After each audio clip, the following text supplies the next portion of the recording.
Hi, linear algebra students. So you can copy what you see on the board if you want. This is, fortunately, it turns out there's only a single makeup class for section 5.4.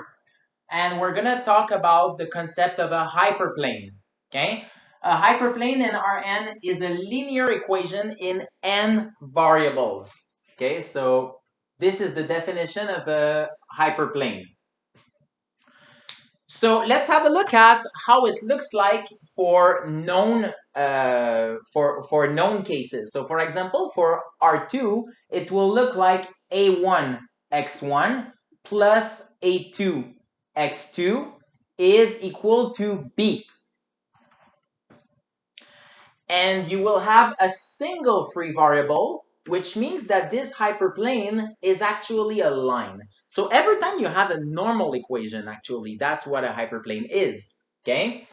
So in our tree, it will look more like this. A1 x1 plus A2 x2 plus A3 x3 is equal to B. And now you will have two free variables, so this will look like a plane.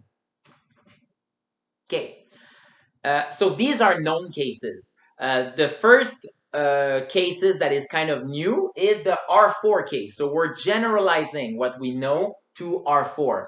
So this will give us A1 x1 plus A2 x2.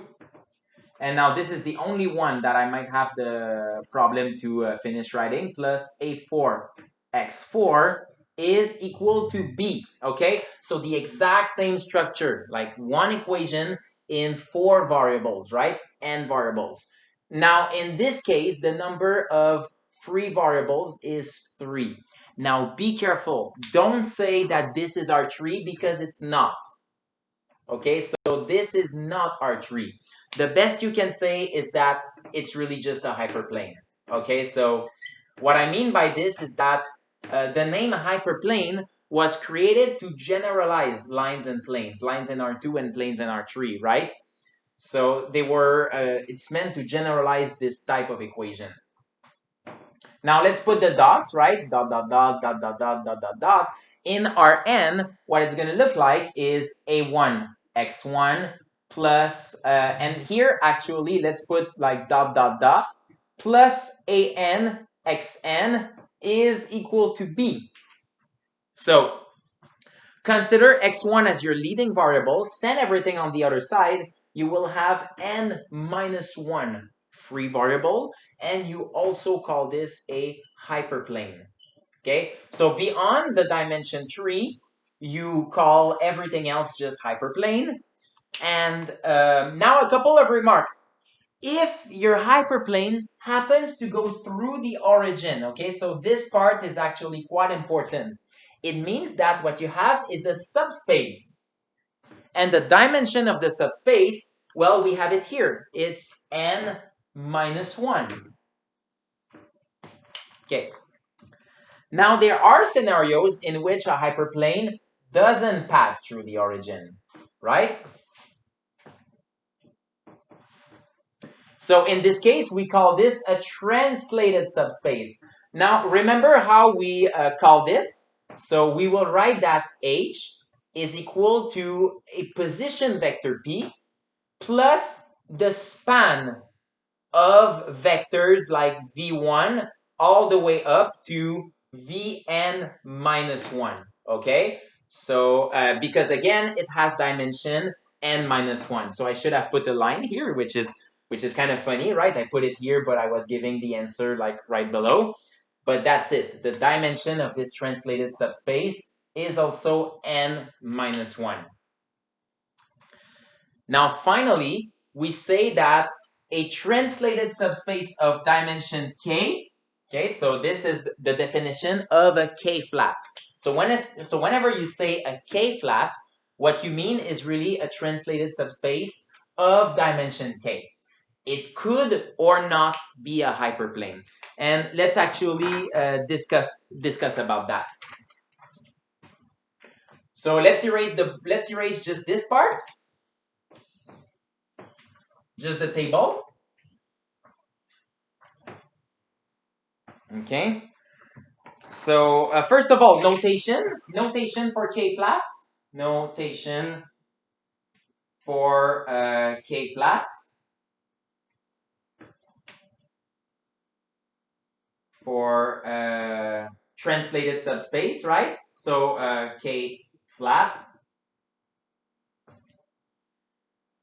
So if S is a subspace, so if S is a subspace of Rn, then it means, and P is in Rn. So, and P is in Rn. Remember that we were calling P a position vector. Then what it means is, okay, S plus P denotes, so denotes the K-flat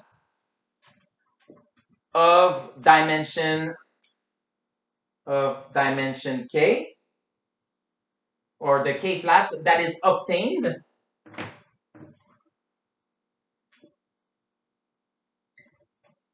by adding P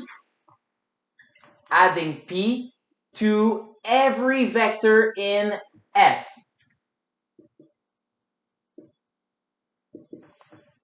Okay, so this is how you get the K-flat, right? You add the vector P to every vector in S. So how does that look like? Well, it will be like S plus P. So we write it like this typically. And what is it? It's the set of every vector X in Rn such that X is equal to P plus V for V in S.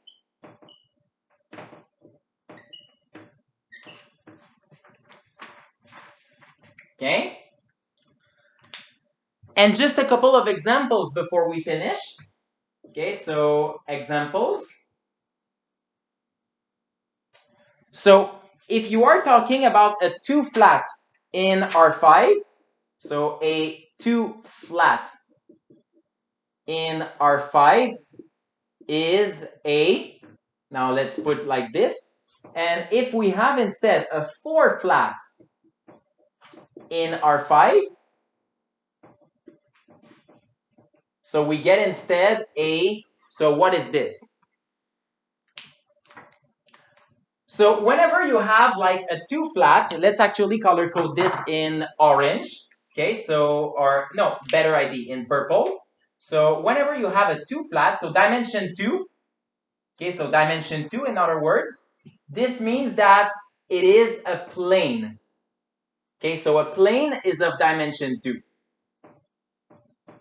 Okay, I just wanted you to see the difference between a plane and a hyperplane, because in the case of a K flat, a 4 flat in R5, it will be a hyperplane. Why is that? It's because the dimension is 4, which is equal to 5 minus 1. So that is the requirement for it to be a hyperplane. All right, this was the makeup class. So I'm very lucky, single video under 10 minutes. So I'm going to post this very soon. Make sure you watch it, fill it, make it part of your lecture notes. This is the end of 5.4. And you also have a couple of YouTube videos as examples to watch inside of 5.4. So see you guys next class or in the next video.